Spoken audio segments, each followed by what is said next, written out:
For $11, I highly recommend this game. If you like action RPGs like any of these games, then buy it and play it. It's a very fair game on beginner difficulty. After you beat it, I recommend trying out Challenger. Some of the items are pretty strong. There's also funny items. For legal reasons, this is a comedy game, but the combat is extremely engaging. Oh yeah, there's a couple of weird translation issues. If you read between the lines, you can see what jokes we're aiming at.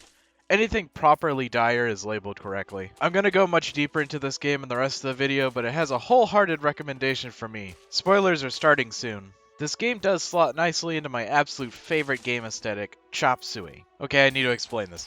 So back in the late 2000s to the mid 2010s, we experienced the height of Flash and RPG Maker games.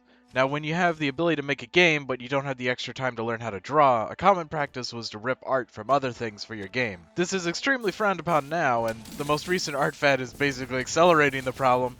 However, modern game makers have access to huge asset stores that let them pick all kinds of models, animation sets, just anything they need to fill out the art in their game. But asset stores aren't just one theme. There's designs for zombie games, fantasy games, space games, and everything in between. So you can limit yourself to one of these themes and try to get the most amount of mileage out of the assets you can get your hands on. Or choose the dark path, the hard path. Herein lies Chop Suey, a visual style that asks, would it be sane for my slice of life JRPG game to have a fight with a principal? Or would it be cool if it was a Black Knight?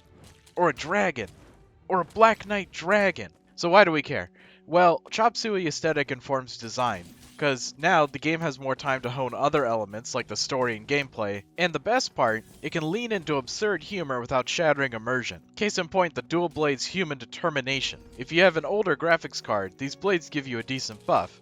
However, if you have a 2080 like myself, they tell you that you deserve death. This is the last chance, by the way. I'm gonna start spoiling my actual run and the bosses, so if you don't leave and buy this game, I swear to fucking God. I played beginner difficulty until I fought Vivek in the fantasy world, and then swapped to Challenger and replayed all 3 worlds to get the stronger drops. I spent an hour or so grinding so I could unlock the final zone, and did all 3 runes on Challenger. That's really hard to say. And I tried to kill the final boss, but gave up and decided to lower the difficulty and ended up beating him in one try. I am under the impression that beating the game on beginner and transitioning to challenger is the basic flow that most RPG veterans are used to. I did no research on this. I really like the design of the game as a whole. The developer is pretty obviously talented. Most of the boss fights are fair except for a few moves that I'll call, I'm doing the same motion but there's 2 possible results. The maze boss does this with his chaser, and I'm not sure if it's based on how far I am like in Elden Ring.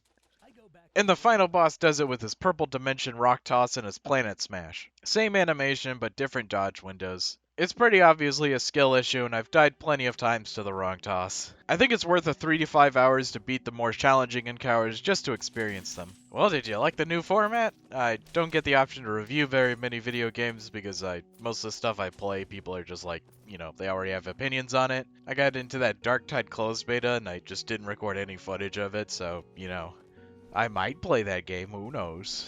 To be honest, recently I've been doing a lot of Magic the Gathering with my buddy Meatman.